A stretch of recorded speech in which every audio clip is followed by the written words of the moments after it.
नमस्कार दोस्तों। आज की इस वीडियो में हम बात करने वाले हैं ऊँट चोरी। क्या ऊँट चोरी सच में हो रही है इंडिया में? इसकी रियलिटी के बारे में आज बात करते हैं। और इस वीडियो में मैं आपसे यही बताना चाह रहा हूँ कि क्या रियलिटी है और इस रियलिटी को हम जानते हैं। आइए इस वीडियो को शुरू करते हैं। ऊँट चोरी की रियलिटी रियलिटी ये है कि हम अपने करियर की मैं बताता हूँ। मैंने तीन चार चार चुनाव देखे हैं। 2017, 2019, 2022 और 2024।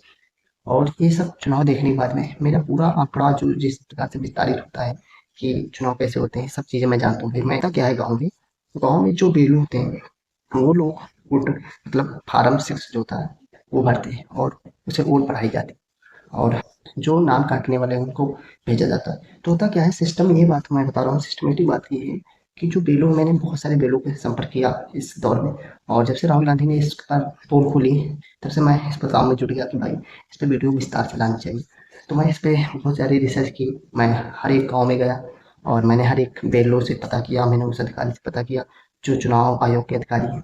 तो उनका एक बहुत बड़ा रोल होता है कि वो किसके अंडर में काम करते हैं। तो भाई उन्होंने बताया कि भाई मैं तो यहाँ से लिख के देता हूँ कि वोट काट दीजिए, ये आदमी मर चुका है, ये यहाँ निवासी नहीं है, मगर ऊपर से वोट नहीं काटते हैं।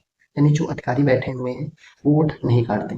तो मैंने कहा यार इस पर क्या विचार करते हो आप? तो कहा ये गड़बड़ है। तो दोस्तों मुझसे बेलों ने बताया कि वहाँ पे जो होता है कार्य, वो जो बीजेपी के लोग होते हैं वो लोग ये कार्य कराते हैं कि वोट नहीं करने देना। मतलब जो बेलो होते हैं अपना फर्ज निभाते हैं कि वो वोट लिख के देते हैं कि काट दीजिए, ये आदमी यहाँ का निवासी नहीं है और ये मर चुका है, इसके लिए वोट काट दीजिए। जो अधिकारी तहसील स्तर पे बैठे होते हैं जहाँ पे वोट बढ़ाई और घटाई जाती है वो ही नहीं काटते हैं। मतलब ये समझ लो कि जो छोटा मोटा अधिकारी उसे तो भाई अपना काम करता है भाई वो पूरा, मगर जो बड़े अधिकारी बैठे हैं वो नहीं करते।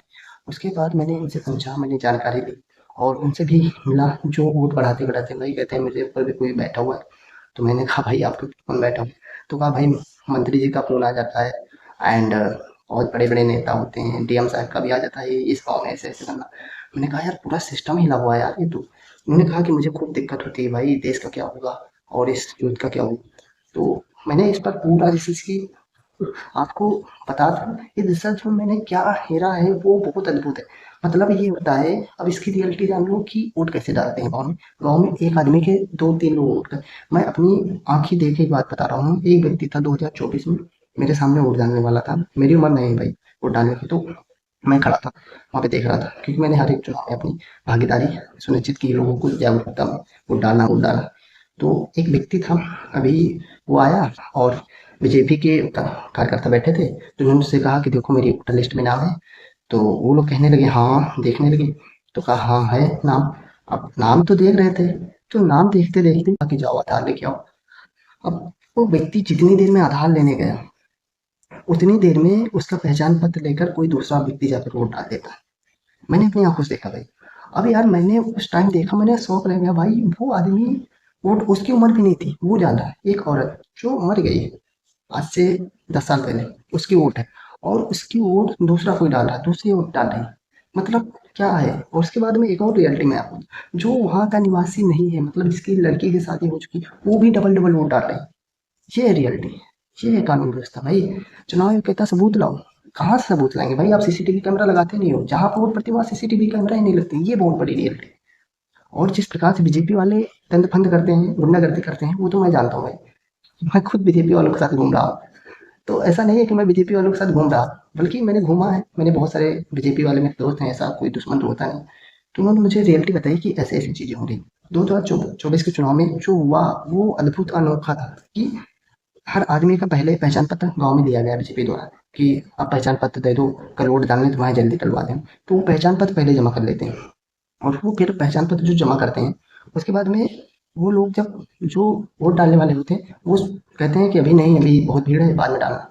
और उनकी जो पहचान पत्र होता है वो दूसरे लोग वोट डाल देते हैं। ये है रियलिटी। फिर वो लोग जाते हैं तो फिर कहते हैं वोट पड़ चुकी, तुम दोबारा आए हो ये वो।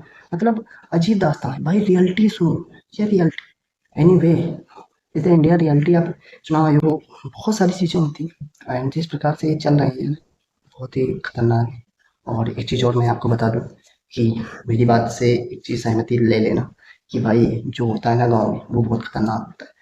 मतलब अब मैंने बहुत सारे भी लोग, मेरे पास वोटर लिस्ट भी है भाई, मैंने पूरी वोटर से लिस्ट रखी है गाँव की। कोई भी, मैं अपने गाँव की ही वोटर लिस्ट की बात बता दूं कि जो उनकी शादी लड़कियों को कि भाई उनका नाम तो हटा दो, वो भी नहीं हट रही। वो 15 साल से वो डाल रहे हैं, उनकी शादी 15-20 साल पहले हो चुकी है।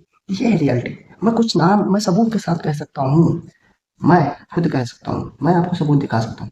चुनाव सबूत मानता है ना कि ऐसा नहीं है वैसा नहीं है, सबूत मिल सकता है।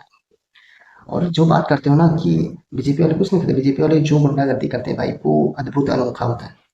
और वो अनोखा अद्भुत ऐसा होता है कि आदमी के पहले ही भाई पहचान पत्र जमा करा ली जाती है, जो पढ़े लिखे नहीं होते उनकी वोट दूसरे लोग डाल देते हैं।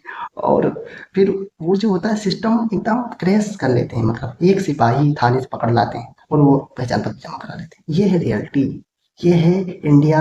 ये है चुनाव आयोग। एक औरत, अब एक कहानी हुआ था 2024 के चुनाव में शाम के 5:20 पे एक औरत दोबारा वोट डालने आई।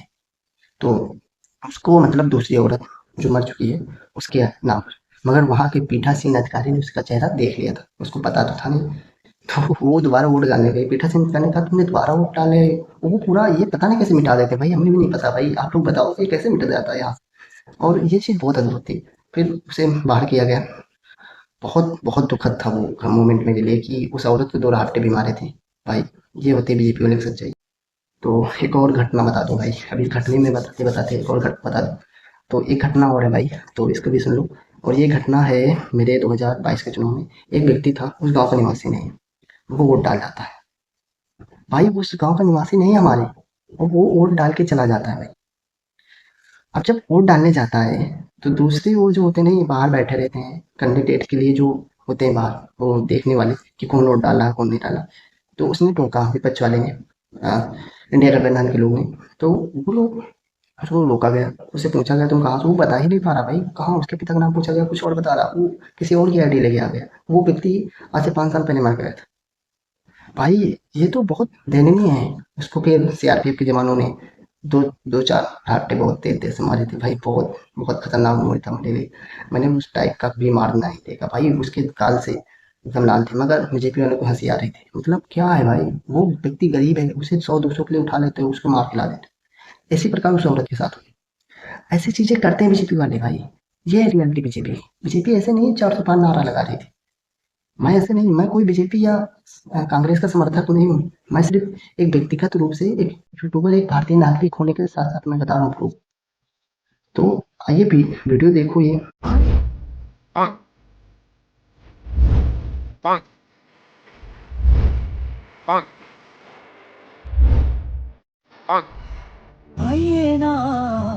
हमारे यहाँ ऐसा ही होता है।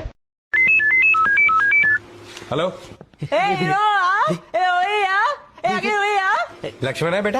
आयो अब वीडियो आप लोगों ने देखी, सब कुछ कर लिया भाई। ABCDEFGHIJ के 1 2 3 4 नाम लगा के तुम्हारा नाम हो जाता, तुम्हारे फादर का नाम हो जाता, वो डाल सकते हो। और हाँ, तुम्हारा घर नहीं है ना, तो फिर भी वो डाल सकते हो। मतलब कुछ भी करना, बताओ उस औरत उस आदमी को मारा, बताओ कितना उसको दर्द हुआ होगा। 150 के लिए लाते हो भाई, गरीब है, उनको मार खिलाते हो। अगर पकड़े मिले तो, नहीं पकड़े मिले तो आप जीत जाते हो। और वो लोग करते हैं भाई, उनके पास पैसा मजबूरी होती है, खाने के लिए करते हैं। मतलब जिस प्रकार से ये सिस्टम चलता है ना, वो अद्भुत अनोखा होता है। ऐसे नहीं चिल्ला रहे थे प्राइम मिनिस्टर साहब लोकसभा में अब की बार 400 बार, ऐसे चिल्ला रहे थे ना। मैं एक चीज़ और बता दूं भाई, मैं आपसे एक चीज़ रिक्वेस्ट करता हूँ, प्लीज इस पर सभी लोग साथ दें और देश के लोकतंत्र को बचाएं। मैं किसी पार्टी का सपोर्टर नहीं, बल्कि देश का नागरिक होने के साथ साथ, आपका साथी होने के साथ साथ, आपका ट्रस्ट होने के साथ साथ, आपका विश्वास होने के साथ साथ मैं आपसे बात कर रहा हूँ।